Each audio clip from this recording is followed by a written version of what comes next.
Police satisfied with smooth running of Sungai Bakap by-election. Malaysia's halal exports reached 54 billion ringgit last year. Hello, good evening and Salam Malaysia Madani. Thanks for joining us. I'm Renee Fong and you're watching Malaysia Tonight. The voting process for the Sungai Bakap state by-election concluded today after all 9 polling centres, which opened at 8 a.m, officially closed at 6 p.m. As of 4 p.m, 57.7% of the 39,151 registered voters had cast their ballots to elect a new representative for the Sungai Bakap state constituency. Police were satisfied with the running of the by-election today. According to Pulau Pinang Police Chief Datuk Hamzah Ahmad, everything was good and the situation was under control. Immediately after closing, all ballot boxes from the 65 voting streams were transported to the official vote tallying centre at Dewan Serbaguna, Jawi. In total, 39,279 registered voters were eligible to vote in this by-election, including 57 members of the police force. However, no early voting centres were opened, despite the date being set for 2nd July after the Election Commission issued 128 postal ballots to eligible postal voters. The by-election is a straight fight between Pakatan Harapan candidate Dr. Johari Arifin and Nibong Tebal PAS Vice Chief Abidin Ismail, representing Perikatan Nasional. The seat fell vacant following the death of incumbent Nur Zamri Latif of PAS on 24th May due to stomach inflation. Prime Minister Datuk Sri Anwar Ibrahim has instructed all ministers and chief secretary to the government KSN to take their responsibilities seriously in monitoring the condition of villages across the country to further enhance the well-being of the villages. He said the directive also applies to all Secretaries General KSU of ministries and senior government officials. The Premier said the directive does not mean that they have to conduct daily monitoring, but rather to check in once a month or every 2 months to ensure that village development is not neglected, as development cannot focus solely on urban areas. Sekarang ni ada jentera kerajaan, betul. Tapi kadang-kadang tak sampai maklumat itu.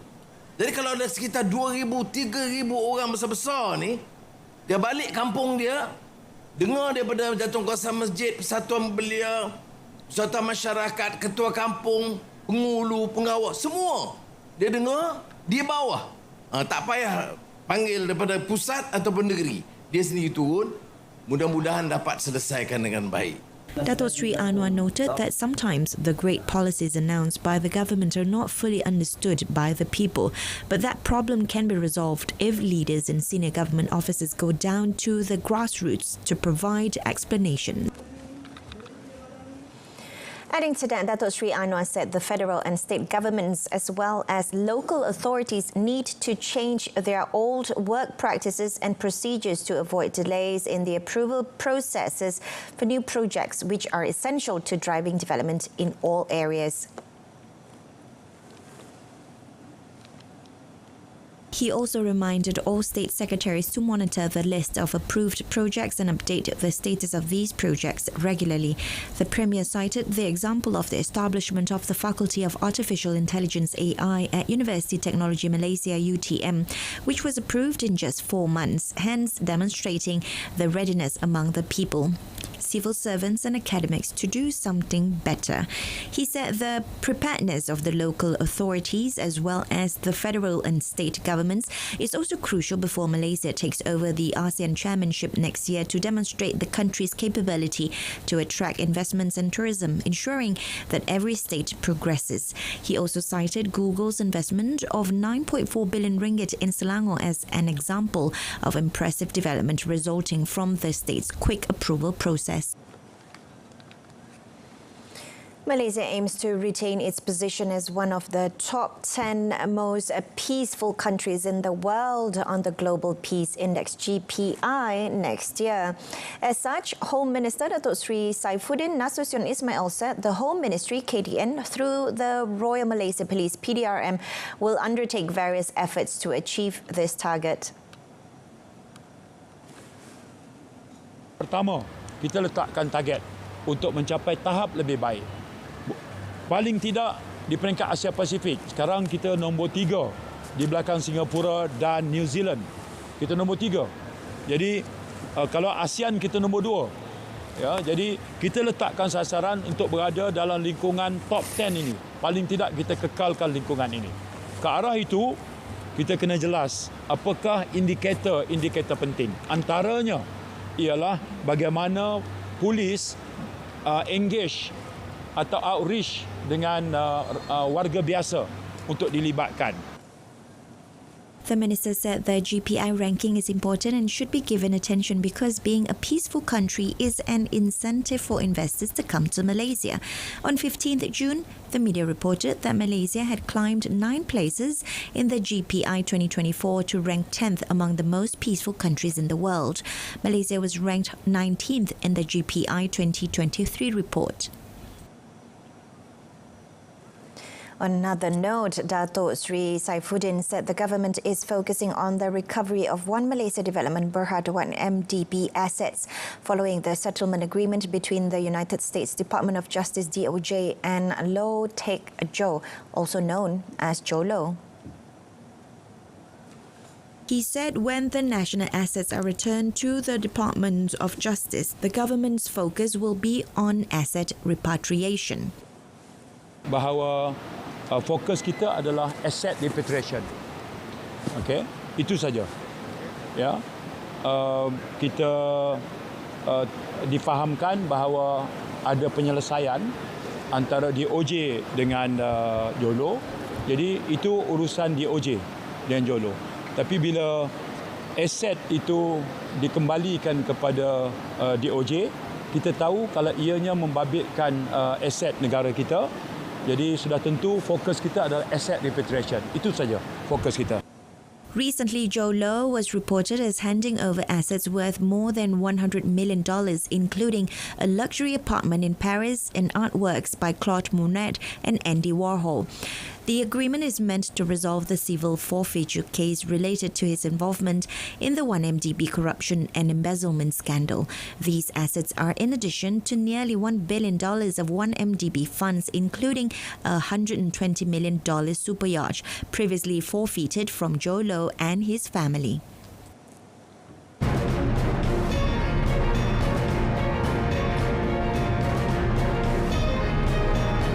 Next in the business segment, exporting fresh durians to China will not affect local market. Stay tuned.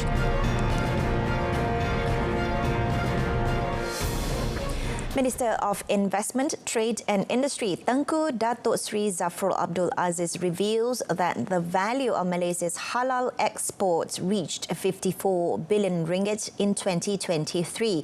He said the halal industry plays a vital role as a catalyst for the country's economic growth and the sector has tremendous potential to grow. According to Tengku Datuk Seri Zafrul, the global halal industry, including both products and services, is expected to hit $5 trillion by 2030. The minister said that the government is committed to increasing the number of entrepreneurs producing halal products, and several approaches have been taken, including the Jelajah Halal Malaysia program carried out by its agency, the Halal Development Corporation Berhad. He also acknowledged that several locations have the potential to be developed and contribute to the economic development of their residents, adding that MITI is prepared to offer its services to improve the local economy, especially in the halal industry. Some story of the king of the fruits exporting fresh durians to China, which is expected to commence in September, will not affect the market and increase in the price of the fruit in the local market. Federal Agricultural Marketing Authority Pharma Director General Abdul Rashid Bahri said this is because the durians are specifically exported for the China market, and those selected only involved cloned durian varieties such as Musang King, IOI, or Duri Hitam, Blackthorn. And this depends on demand from China.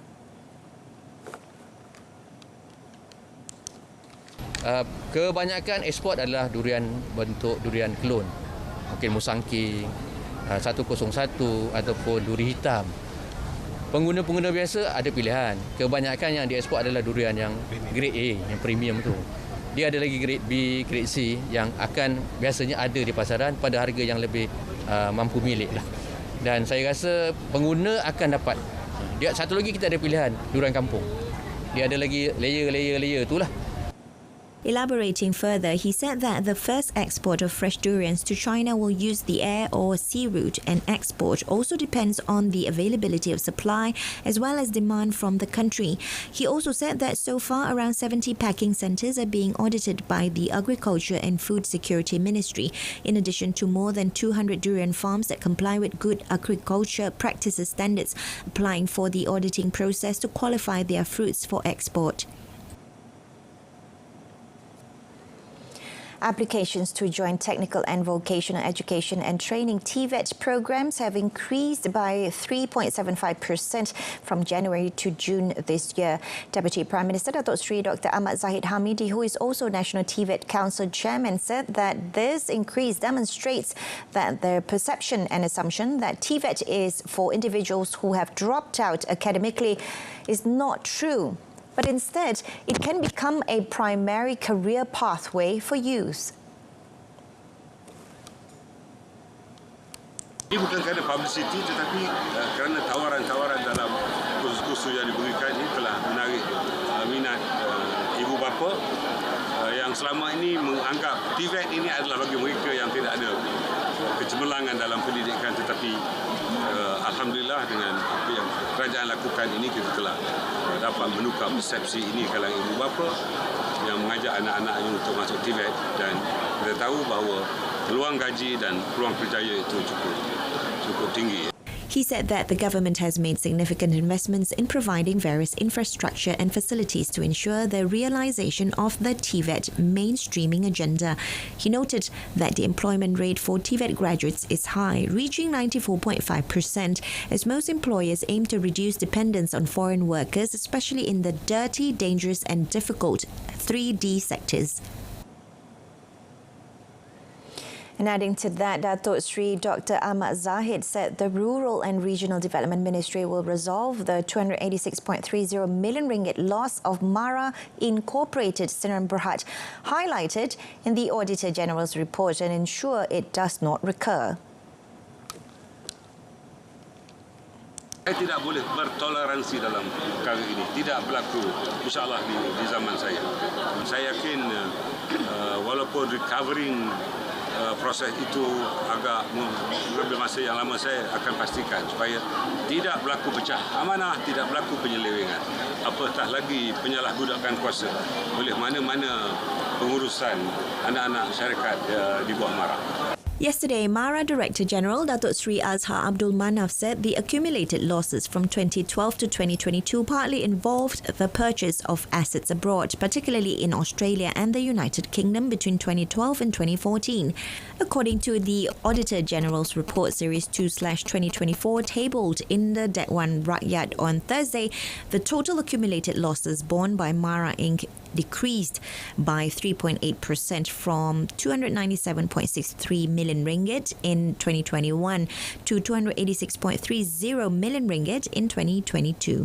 This reduction was contributed by the improved financial performance of the group, which recorded a pre-tax profit of 11.67 million ringgit for the year 2022.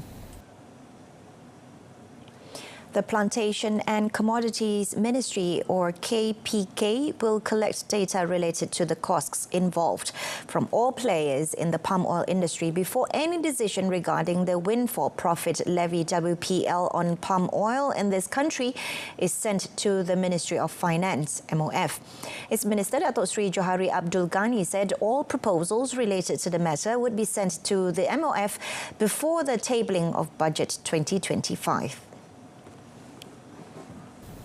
He mentioned that the ministry conducted a review to determine if the production cost of 1 tonne of palm oil has surpassed 3,000 ringgit.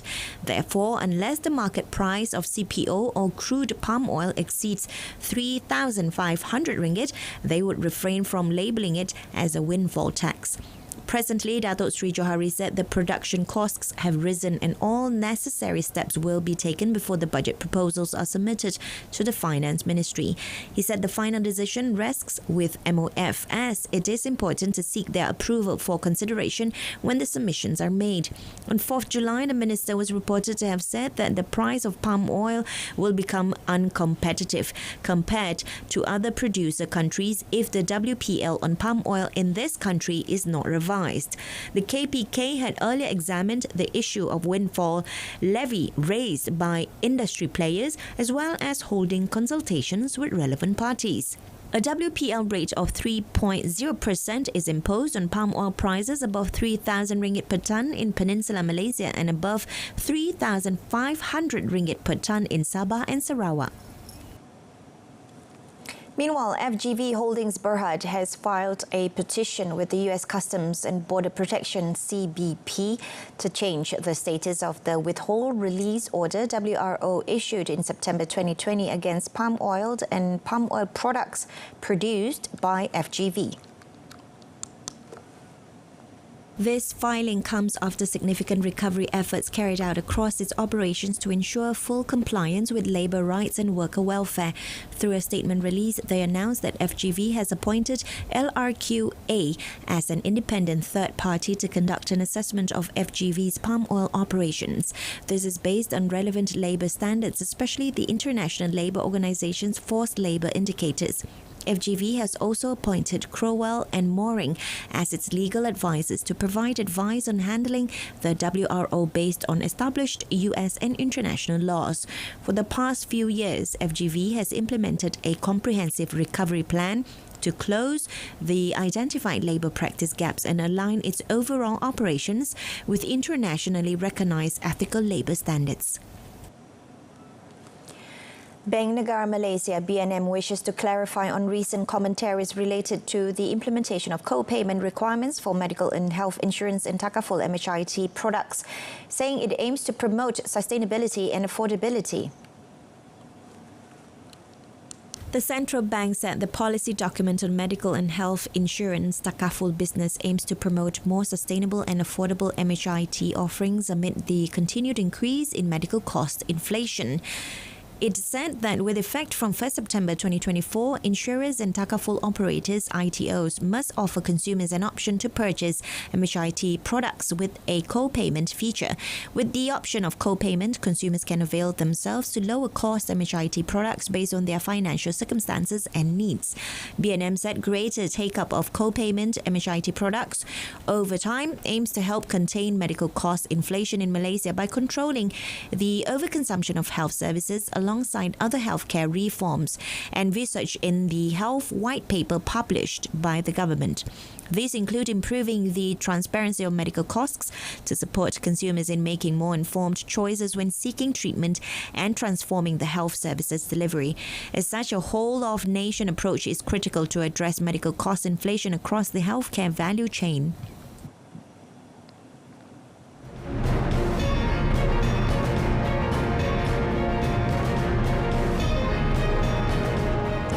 Up in our foreign front, dam breach in China forces almost 6,000 people to evacuate. Stay tuned for details. Iran's President-elect Masoud Pezeshkian has promised to extend his hand to all Iranians in his first remarks after being declared the winner of a runoff against rival Saeed Jalili. Iran Interior Ministry today said by gaining the majority of the votes cast on Friday, Pezeshkian has become Iran's next president. According to the official count, Pezeshkian secured 53.7% of the votes, or 16.3 million of the more than 30 million votes cast, with Jalili received 44.3%, or 13.5 million. Shortly after the ministry's announcement, Jalili conceded defeat, saying anybody elected by the people must be respected. There were scenes of celebration after the results were declared, with small groups of Pezeshkian supporters taking to the streets. Participation in the election was 49.8% in a tight race between Pezeshkian, the sole moderate in the original field of 4 candidates, who has pledged to open Iran to the world, and the former nuclear negotiator Jalili, who is a staunch advocate of deepening Iran's ties with Russia and China. In China, around 6,000 residents were relocated after waters breached a dike at the country's second-largest freshwater lake following heavy rainfall earlier this week. Footage aired by the state broadcaster CCTV showed heavy machinery transporting sand and rocks to the site of the breach in Hunan province on Friday. Armed police and soldiers laid down tarpaulins along the embankment and also conducted a comprehensive search for trapped villagers. The National Emergency Command headquarters was monitoring the situation and waiting for the best opportunity to seal the breach, with plans to complete the closure within 6 to 7 days. Continuous heavy rainfall has also caused students to be marooned inside a kindergarten at Anyang in Henan province, with firefighters seen transferring trapped children to lifeboats to evacuate them from the affected area. Extreme weather conditions were also seen in Hezi, Shandong province on Friday, with a 10-minute tornado seen passing through and resulting in 1 death and 79 injuries.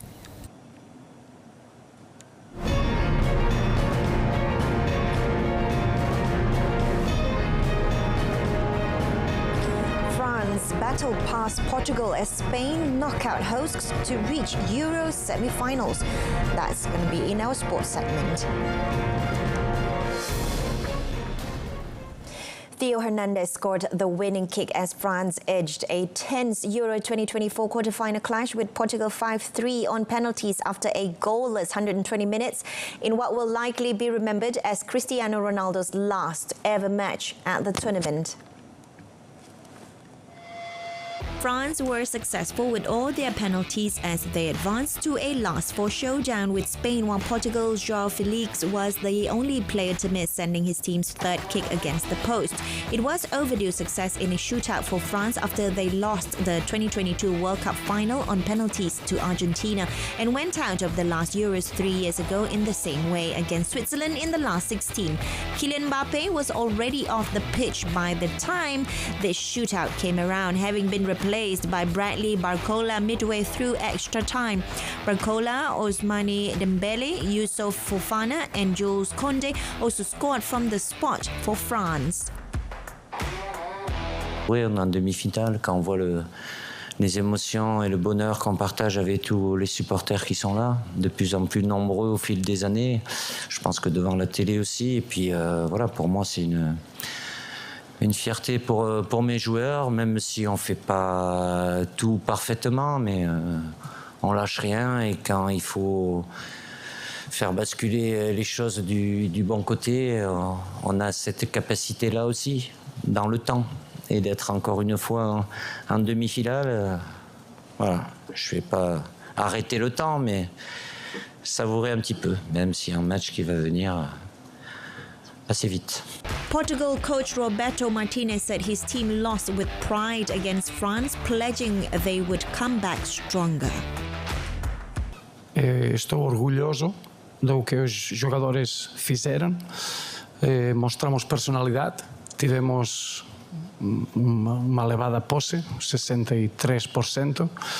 A França tinha a ideia de contra-atacar e utilizar os ataques rápidos no espaço. Defendimos isso muito bem, mostramos muita boa personalidade, tivemos oportunidades, as melhores oportunidades, acho eu. Tivemos 11 cantos contra os 4 da França, então, em geral, acho que o desempenho mereceu ganhar. Mas estamos a falar de um melhor torneio da Europa. Meanwhile, a Mikel Merino goal in the penultimate minute of extra time grabbed Spain a dramatic 2-1 win over Germany to send them into the semi-finals and keep their dreams of a record-breaking fourth European Championship title alive. After a fiery yet goalless first half, Spain's Dani Olmo latched onto an inch-perfect pass from 16-year-old Lamine Yamal to give La Roja the lead on 51 minutes.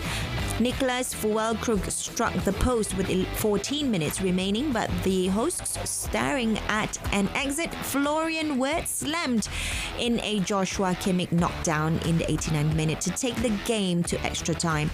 With the game looking set for penalties, Olmo lofted a cross for Merino, who headed Spain to victory and a semi-final meeting with either France or Portugal.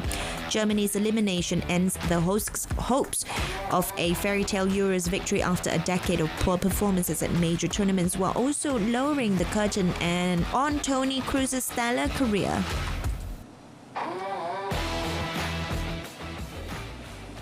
Germany coach Julian Nagelsmann lamented the decision to deny his side a late penalty, saying the referee blew in favour of Spain a little. The coach demanded a change in the handball rules depending on where the shot was going, calling for the use of artificial intelligence to determine the flight path of the ball. Am Ende, glaube ich, gibt es immer irgendwie eine Regel und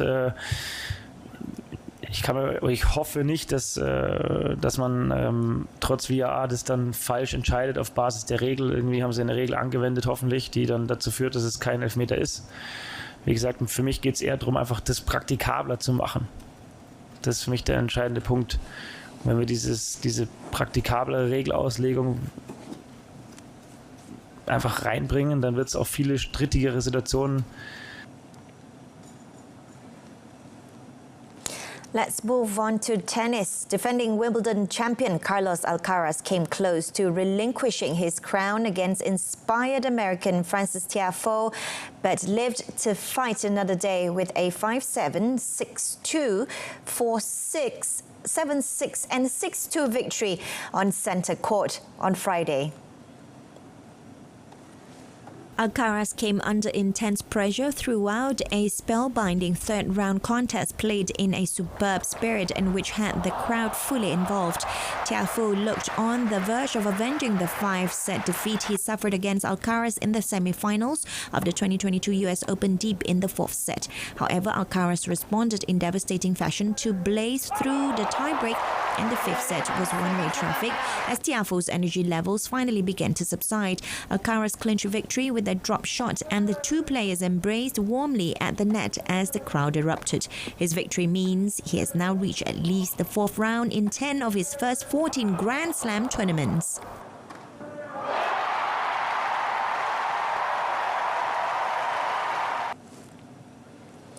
That concludes this edition of Malaysia Tonight. In our top story, police satisfied with smooth running of Sungai Bakap by-election. Till then, I'm Renee Fong. From the river to the sea, Palestine will be free. Thanks for watching and have a great Saturday night.